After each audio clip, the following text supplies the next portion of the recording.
I want to start today with a bit of a visualization exercise. It's pretty simple, but stick with me because it basically unlocks the entire story we're getting into today. Okay, I'm with you.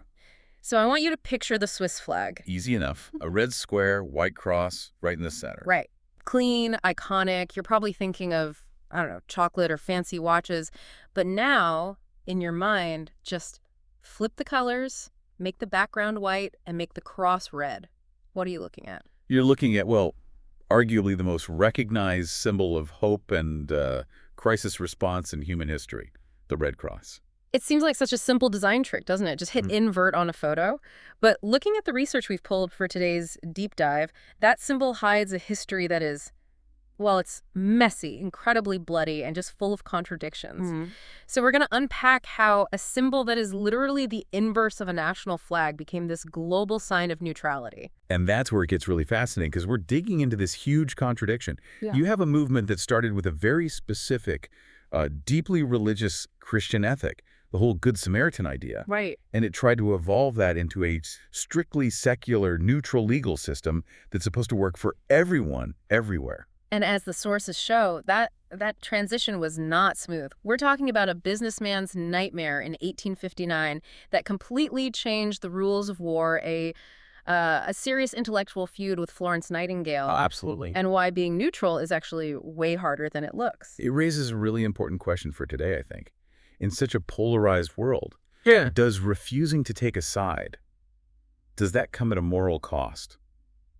Or is it maybe the only way to stay human? Let's get into it. The sources take us right back to the origin point. It's not a boardroom in Geneva. It's not a church. No. It's a battlefield. Northern Italy, June 24th, 1859, the Battle of Solferino. And we have to understand the scale here. This wasn't just a skirmish. This was, it was a slaughter. You had the French and Sardinian forces clashing with the Austrian troops. We're talking about, what, 300,000 soldiers? Something like that. Yeah, fighting in this scorching summer heat.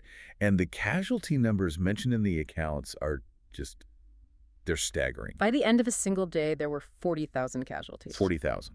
Killed or wounded, just left scattered across the countryside. And the medical infrastructure, it was basically non-existent. And walking right into the middle of this apocalypse is our main character, Henry Dunant.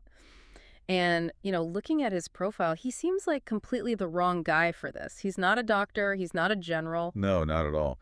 He's a Swiss businessman. He was in Italy for, purely commercial reasons. He was a tourist with a briefcase. Basically, yeah. He had these business interests in French-occupied Algeria, and he was having trouble. He literally went to Italy to try and get an audience with the Emperor Napoleon III to ask for a favor about some land rights and a windmill. That's just a wild image. You're there in your best suit, you've prepped your pitch for the emperor to get your windmill approved, and you stumble into one of the bloodiest battles of the 19th century. And it completely broke him. The sources are very clear on this. He just abandoned his business goals right there. He was horrified by what he called the chaotic disorder, despair unspeakable, and misery. He saw thousands of men dying not from the bullet itself, but from, thirst, exposure, lack of any care. Exactly. At this point in history, if you went down on the field, you pretty much stayed down. There was no organized army nursing system. The vets for the horses were often better organized than the medical services for the men. So Dunant does something unexpected. He doesn't run away. He goes to the nearby town of Castiglione and he starts organizing the local villagers. He rallies the women of the town to bring water, to wash wounds. And there's this phrase they started using that he writes about later. Yeah. Tutti Fratelli. All are brothers. All are brothers. And that's the core insight that changes everything. The women of Castiglione treated the French soldiers and the Austrian soldiers exactly the same. The idea was, once a man is wounded, he's no longer an enemy. He is just a suffering human being. And this is the pivot. Dunant realizes that relying on the kindness of strangers in the middle of a war, that's not a strategy, it's a Hail Mary. Right. So he goes back to Geneva, still completely traumatized, and he writes a book, A Memory of Solferino. Published in 1862. Yeah. And this book, it's not just a diary, it's a masterclass in persuasion. It does three things. It does. First, it forces the reader to look at the blood, the graphic details of the battle. Second, it describes the chaotic aftermath. But third, and this is the absolute game changer, he proposes a concrete plan. He moves from just complaining to finding a solution. Precisely. He calls for the creation of permanent relief societies made up of volunteers Trained in peacetime. trained in peacetime, exactly, who can rush in to help the wounded in wartime. And crucially, he says this needs to be backed by an international treaty that protects them. So he sends this book to everyone who matters. Kings, generals, politicians. And the amazing thing is the Geneva elite, they actually listen. They do. In February 1863, the Committee of Five is formed to see if this idea can actually work. You've got Dunant, but also Gustave Mounier, who was a lawyer and a brilliant organizer. You have a military hero, General Dufour, and 2 doctors. Let's talk about who these guys were, because the sources point out something really interesting about their background. These weren't just, random humanitarians. No, this was the conservative bourgeois elite of Geneva. But more importantly, they were all heavily influenced by the Réveil, the Awakening. It was this Protestant religious revival movement. Dunant himself was a devout Calvinist. He'd founded the Geneva YMCA. So this wasn't just secular do-gooding. This was religious duty in action. 100%. It was the Good Samaritan ethic, the biblical parable about helping a stranger, even an enemy. Dunant wanted to take that personal religious virtue and institutionalize it, turn a private Christian duty into a public legal obligation. But not everyone thought this was a great idea. And this is a part of the history I had no idea about. Florence Nightingale, the lady with the lamp, an absolute legend, she thought Dunant's whole plan was terrible. She did. She literally called his views absurd. Why would the world's most famous nurse be against a volunteer nursing corps? It seems counterintuitive. It's a fascinating philosophical clash. Nightingale's argument was, if you create volunteer societies to do this job, you're letting governments off the hook. She believed caring for the wounded was the state's responsibility. She saw a moral hazard. Yeah. If you make war cheaper for the war ministries by handling the messy cleanup for them, you might actually make war more likely. That was a heavy argument. She's looking at the systemic incentives. If volunteers clean up the mess, the generals don't have to worry so much about the human cost. Exactly. Nightingale was looking at the root cause, governments neglecting their own troops. Dunant was looking at the immediate suffering, the soldier bleeding out in the dirt right now. He basically said, well, we argue about whose job it is. This man is dying. And, well, historically, Dunant won that particular argument.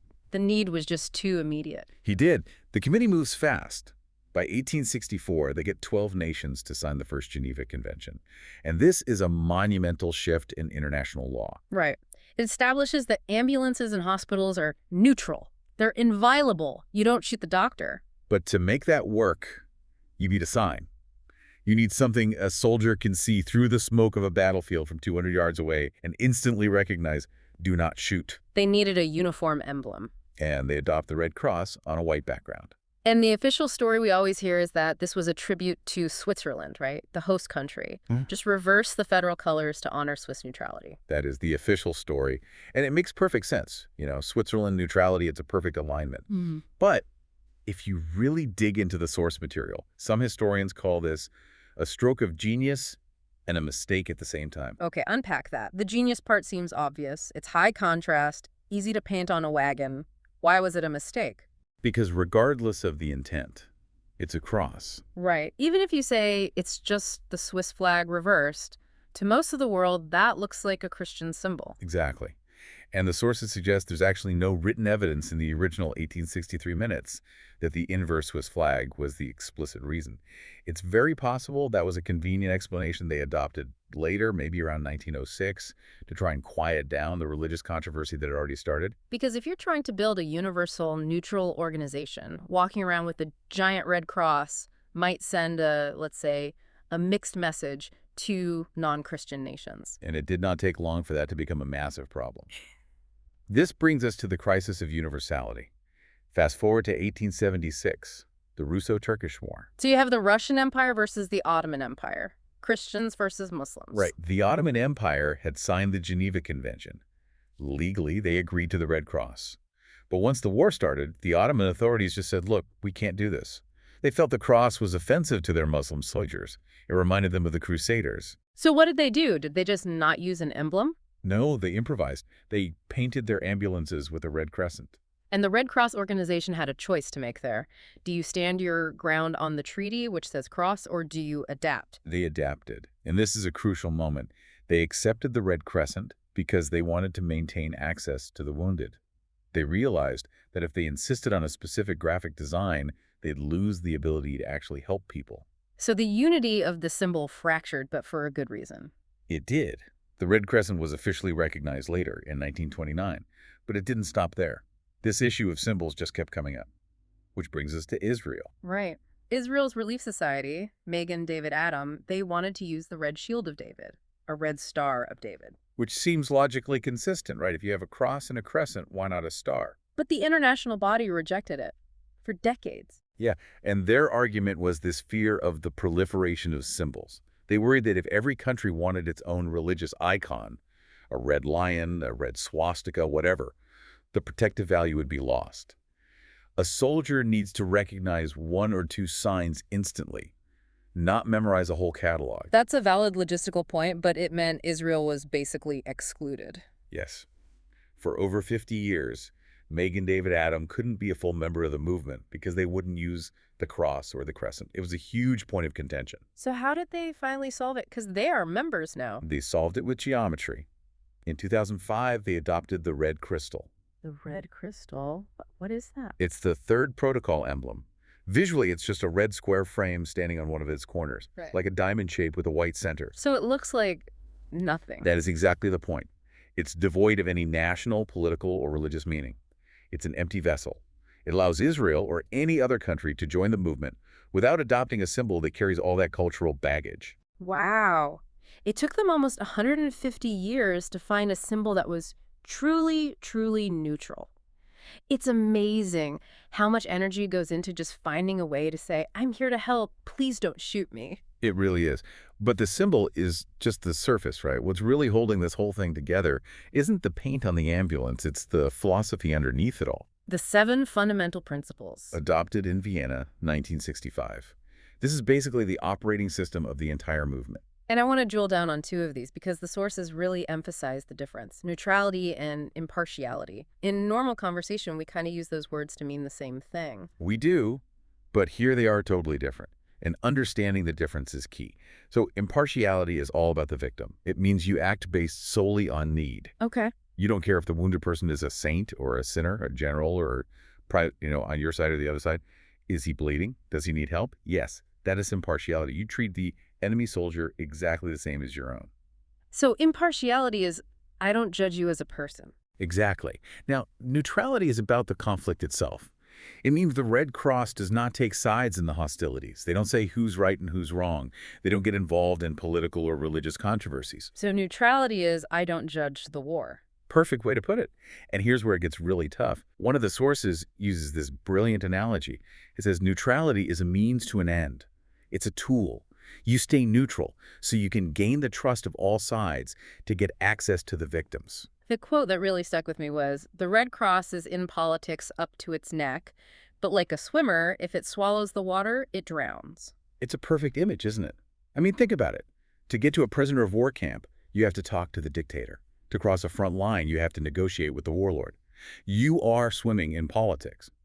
But if you take a political stance, if you swallow that water, you lose the trust of the other side, and your access is cut off, and then people die. It's a kind of pragmatic silence, but that silence must be incredibly difficult to maintain. I mean, if you witness something horrific, isn't the moral urge to just scream about it? Absolutely. And they face constant criticism for this. People want them to denounce atrocities, to be a voice for justice. But the Red Cross logic is cold and practical.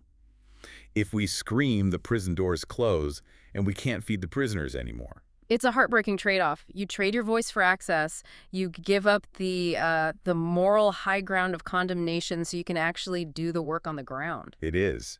And it's all anchored in those other principles, too. Independence, voluntary service, unity, and universality. It's this whole web of ideas. It's just incredible to think that this entire complex global structure, this legal framework, this philosophy, it all goes back to that one guy, Henry Dunant, freaking out in a business suit in Italy because he wanted to get his windmill built. It really does. And his personal story is. It's tragic, actually. After founding the Red Cross, Dunant essentially lost everything. How does the founder of the Red Cross lose everything? He went bankrupt.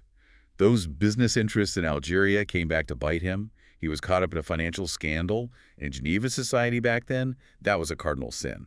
He was basically kicked out of the Red Cross by Gustave Moynier. The guy he started it with? That's brutal. It was. Moynier was the practical organizer, Dunant was the visionary, and Moynier saw him as a liability. He basically erased Dunant from the official history for a while. Dunant ended up living in poverty, just wandering Europe, and eventually ended up in a hospice in Switzerland. But he wasn't lost to history forever. No. A journalist found him years later living in total obscurity. And in 1901, when the very first Nobel Peace Prize was awarded, it went to Henry Dunant. Talk about a comeback. From the horrors of Solferino to creating international law to being destitute and then the Nobel Prize. But here's the kicker. He never spent the prize money. He died in that hospice. The movement he started, though, today it has something like 16 million volunteers worldwide. 16 million. That is a massive force for humanity. It's the largest humanitarian network on Earth. And it's still grappling with the same tensions Dunant and Nightingale argued about all those years ago. It really makes you look at that symbol differently. Whether it's the cross, the crescent, or the crystal, it's not just a logo on a first aid kit. It feels heavier now. It represents a promise, a promise that in the middle of our absolute worst behavior war, we will carve out a tiny space for our best behavior humanity. And that promise requires that tricky, difficult neutrality we talked about. So as we wrap up this deep dive, there's a lingering thought from the research that sticks with me. It's about that trade-off. I think the provocative thought here is about the cost of that neutrality. We live in a world that increasingly demands we take a side. On social media, in politics, silence is often seen as complicity. The phrase, "if you're not with us, you're against us," feels very current. It does. We're all trained to have an immediate opinion. But the Red Cross history teaches us that sometimes the refusal to take a side is the most active, difficult, and maybe the most helpful thing you can do. The sources remind us that neutrality doesn't have moral value in itself. It's just a tool. So the question for you listening is this. In a world of increasing polarization, is that strict refusal to take a side the only way to remain truly human, or does it come at a moral cost that's just too high to pay? That's the question. When you see a conflict, is your first instinct to judge who is right or to help who is hurting?